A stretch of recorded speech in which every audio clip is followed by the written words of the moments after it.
everybody, welcome back to Zine Cuisine. I know this update is a little bit late, but some things just can't be avoided, and being really tired and working a normal job sometimes get in the way of things. But needless to say, we got it today. We're gonna get it together. It's Sunday fun day.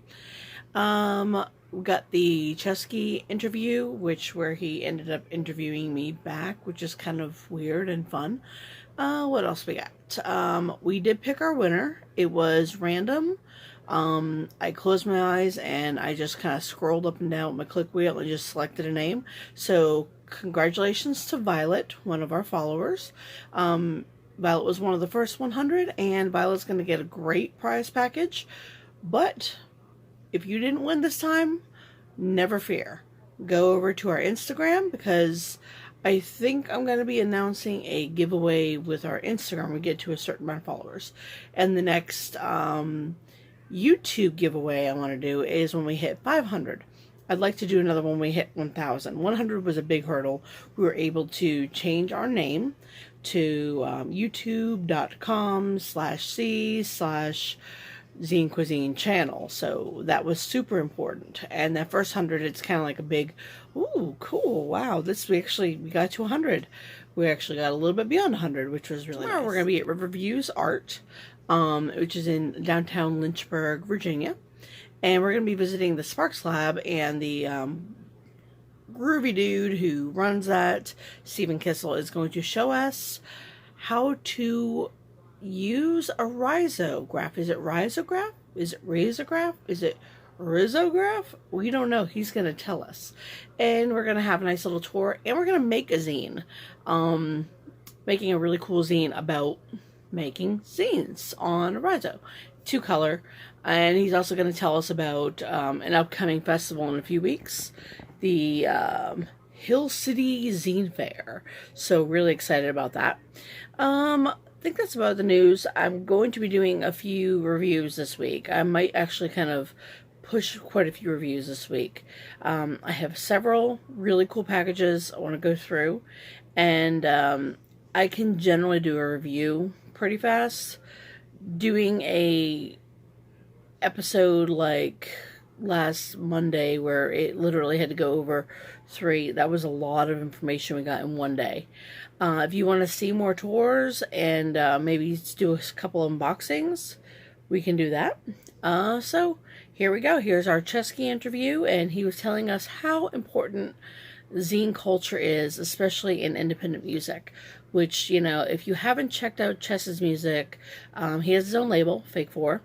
And I believe one of our early albums from him with Pat the Bunny, it was an EP, has a zine in it as well. So, I mean, the guy's up on the zine culture. He understands. He gets it. And then we also saw Gregory Pepper from Canada. We are going to be doing a Skype interview with Gregory Pepper. And he's going to show us his zine collection when he gets back to Canada. So, really looking forward to that. Without further ado, here's Chess. We're here with Ceschi. Hi. And he's going to answer a couple of little questions about why zines are important in the independent music scene. Chess, why are they important? What's this one? Wow. Wait, what's this? We'll ask everybody while we're at it. That's okay. Is there a cover? That's what editing Yep. is. Yeah, No, we don't want that. yeah, you should go.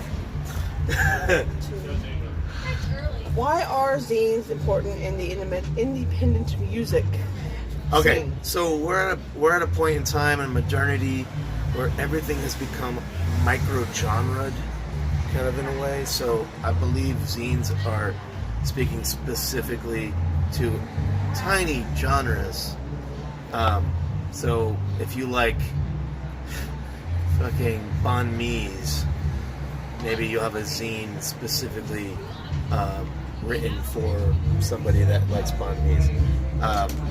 I make a kind of hip hop that's very specifically for the alternative hip hop, folk and indie rock open listener. So I understand that hip hop has become 100 genres. I think for me, zines are sort of What time is it? an extension of that. How much does the cup over there? You want to ask? They're 15, I think. Yeah, you want to go in the bar? What is it, a live van or? Yeah. Thank you. Yeah, they're not very good. But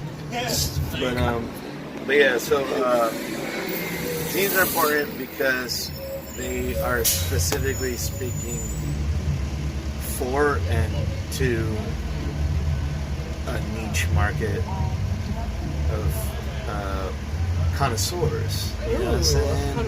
That's the way I put it. It's about that. Let's go one further, a little bit broader. Do you think that independent thought and zines, especially where they can be self-published, are important for the political climate of this time? Sure. I mean, I think any type of expression, publication, art, writing, anything is really important about. I mean, when people don't feel like they can express, that's a big problem. And at this point in time, we have a president in office that is making us feel completely trapped underneath the billionaire stance. You know what I'm saying? Like we are under we're under an iron fist of sorts. It might seem like a casual iron fist by a guy that has, spray tan and a funny wig or whatever the fuck, but the truth is that we are under an iron fist ideologically. And so when anybody can express themselves, it is quite a privilege to be able to go and just print on your inkjet printer or whatever, however One you're voice making. in many. Exactly. So I think zines are important. So whether it's a web zine, website, whatever, a Twitter, a single Twitter post is important in a way. Yeah. You know what I mean? It's if it reaches somebody, it gets people thinking. You're able to express your opinion. That's important. That's awesome, man. Thank you so much for answering these few questions. course. We're gonna enjoy the show because we got Chess and we also have Gregory Pepper and his problems, Are you and gonna he's ask got him quite questions? a few. I think we might just do that because I just love his accent. It is so darling. I love Canadians. But can I ask a question? Is your Sure. zine, it's food based, right? Oh, it's everything. Well, I Oh. mean, I'm a cook, so I kind of, it worked out well with Zine and Cuisine. And also, serve up some tasty dishes of different zines. I mean, there's a different dish for every taste. There's a different zine for every taste. Where do you go to get your coolest zines? We go everywhere, all different zine fests. A lot of independent comic shops. Yes. Also, My great- friend Joe owns an independent comic shop in New and Haven, they're Connecticut. super, super important because they get a lot of voices and different demographics of people that probably would not be heard otherwise. So it's very important to have independent comic shops putting out the people's voice. So that's super important as well. For sure. But also, great viewers have been sending us zines and packages of things that I never would have been able to get because they're in England or Canada or Texas or Portland, and it's been great. Yeah, but I've from the punk scene, growing up in the punk world, I've played a lot of like house shows where there'll be a stack of zines, and it's just like, I love the fact that it's so focused. Oftentimes, it's like, oh, this is, or you're transitioning from gender. You're transitioning gender. Like, here's a zine focused on that for you, for like this punk going to this house, going to the show. Like, I think that's so beautiful. I have a couple of zines that I have seen at SPX that were zine diaries of when they were homeless and what it was like to be homeless, and it was super important to get that out. Most people will never know what that feels like. They'll never know abject poverty. So being able to relate to that and just like feeling and what they're sharing with their feelings, that's super important. Yeah, and I came from a zine background too. I had a zine called Connections Nice. back in high school. I Would was love to get my hands on one of those. 16 years old. I think we had two whopping issues, but we put a lot into that. Yes. I believe at the time we reviewed records like Company Flow, Fun Crusher Plus, the famous underground rap record, to covering conspiracy theories about the CIA bringing crack into America. So, we had a lot of fun, and we were also trying to enlighten and try to reach people. I remember going, at the time, we could go to coffee shops, record stores, magazine shops, and we just drop off our zines, and then shows on top of that. Nice. And that was a cool time. That was the 90s. I lived, the 90s. We're the same age. I lived in very rural Florida, so we made our zines, and they were about, I don't know, everything from how the school pizza sucked that day to what music we heard on the local college radio that was 45 miles away. So, anything we wanted to put in there. Doodles that were deranged, all that good stuff. Yes, that too. Yeah. Always a good doodle. Always a good weird doodle. I would definitely If a pile of slime is sticking its tongue out and smoking a spliff, then it's kind of funny, actually. Always. All right, Salt man. Life, Florida, baby. 311. I lived country, man. There's no Salt Life there. All it's all right, lake life. That goes out to Bluebird, Woo! Fort Lauderdale, all my homies in Homies in Ocala, y'all. Horses and old people. Woo!